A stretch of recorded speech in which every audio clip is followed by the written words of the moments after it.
Being overweight usually means that you've got a little bit more muscle because you have to deal with the extra mass and move it around. However, as we age, you lose muscle and you run the risk of getting into the condition called sarcopenic obesity, which is having less muscle and being obese at the same time, which is the worst of both worlds. In this video, I'm going to cover the best ways to train and how you can overcome this problem that could literally be the death of you. I know you don't likely think that you're overweight, but without meeting you, I can almost guarantee it. And that's because 70% of the world is overweight or obese. So it's a pretty safe guess that seeing as how you're on YouTube looking for exercise advice, I've got a 70% chance of knowing that you're at least slightly overweight. In the US, 46% of men aged between 40 and 59 are overweight or obese. But do you want to know something that's really not funny at all? Over 60, that number drops to 39%.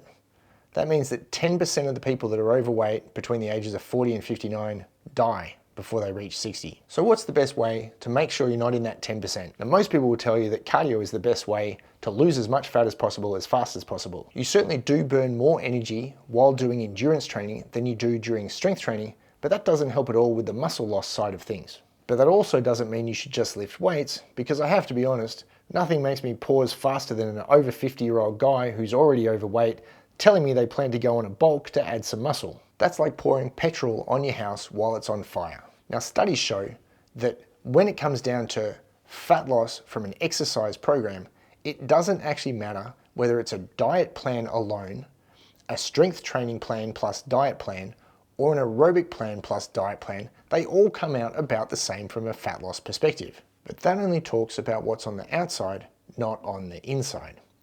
You see, this study here shows that isolated training will have an impact on fat loss, but none of it has an impact on things like blood pressure. However, when you combine resistance training plus aerobic training into the same training plan, you actually see an increase in all the risk factors that have to do with cardiovascular disease. Congratulations, you're a hybrid athlete. So how do you get started on a hybrid plan as an overweight beginner? Government minimum recommendations for exercise are 2 strength sessions a week that last about an hour each, and 3 cardiovascular sessions that last a total of 150 minutes for the week, or 50 minutes per session. The study cited above used a simple 3 sets of 10 to 14 reps for all the different exercises, with failure being achieved on the last rep of each set, with 1 to 2 minutes rest between sets.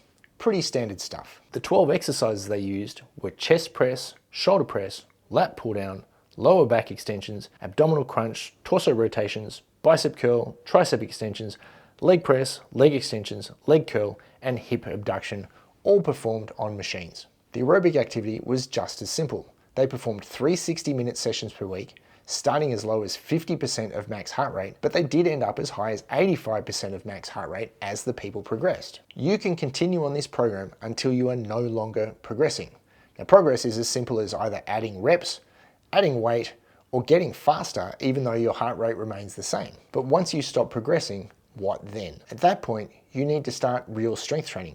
Now, I need to make a distinction here between strength training and just lifting weights for general fitness. For years, health experts have told people to steer away from sets below 5 reps as they get older. However, more modern research is showing that this type of training is essential for staving off sarcopenia, or age-related muscle loss, because it's these heavy sets that best target the specific muscle fibers that we lose the most of as we get older. Having trained my own mother to set world records and win world championships in the deadlift, I can very much attest to the fountain of youth-like properties from genuinely heavy strength training. This was even mimicked when she was on the golf course and was out driving people 20 years younger than her, and even when we hiked in Nepal and she was able to out-hike people 20 to 30 years younger than her. So what does real strength training look like? The best thing you can do is remember what I call the 3 to 5 rule. That's 3 to 5 exercises for 3 to 5 sets of 3 to 5 reps. You perform this 3 to 5 days per week. You can mix and match the exercises as much as you want, but the 3 to 5 rule comes out as a really easy way to think about genuine strength training. Now, at this point, you've been going to the gym 2 times per week. It's a natural time to add in a 3rd workout for the week. So even though it could be the 3 to 5 rule, we're just going to stick with 3 workouts a week for now. I'm going to share with you a really simple way to use the 3 to 5 rule using only 3 exercises done 3 days per week. The 3 exercises we're going to use are bench press, either pull-ups or assisted pull-ups, and the deadlift. And I know what you're thinking. This idiot just gave me a workout program that's only 3 exercises done exactly the same way, 3 days per week, but wait, there's a little bit more detail to it than that. This simple workout routine is going to follow a heavy, light, medium format, meaning that the heavy workout is going to be a few more sets and reps, the light workout a few less, and the medium one somewhere in between. This natural waviness is a great way to prevent overtraining and injury while still forcing you to get stronger. Before you start this program, test your 5 rep maximum for those 3 exercises. That is the weight you can lift 5 times and not a 6th, so that you know what your absolute maximum is for 5 reps. On day 1, you're going to do 3 sets of 5 with 90% of the weight that you just set with your 5RM. So if you bench press 60 kilo, you're going to bench press 54 kilo for 3 sets of 5 reps on day 1. Likewise, if you deadlifted 100 for 5 reps, you're going to lift 90 kilo for 3 sets of 5 reps on day 1. Now day 2 is a lighter day. We're going to do 3 sets of 3 with the same weight.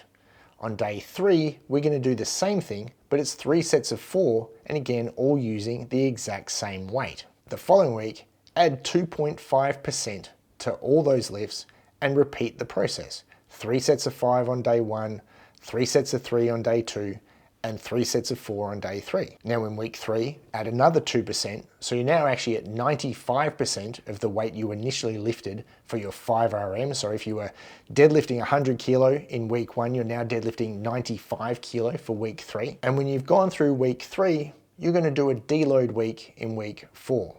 Simply going to do 3 sets of 10 with 70% of the weight you originally tested with. So if you deadlifted 100 kilo, you're now going to be deadlifting 70 for 3 sets of 10. Similarly, for your bench press, where you originally lifted 60 kilo, you're now going to bench 42 kilo for 3 sets of 10. And week 5, day 1, retest your 5RM for those 3 exercises again. Now run through this entire format, the same 5 weeks, one more time, so 2 full cycles. And then the next time through, pick 3 new exercises. You'll find these minimalistic routines ideal for gaining strength as you get older without overtraining you, overexhausting you, and forcing you to overeat. You'll also have the energy to get out and do your aerobic work, because again, that's the most effective way to get in shape and get healthy at the same time. And you'll have limited muscle soreness from the relatively low volume that you're doing. And if you liked this video and want to better understand hybrid training and get a much more detailed idea of how to do it properly, watch this video here.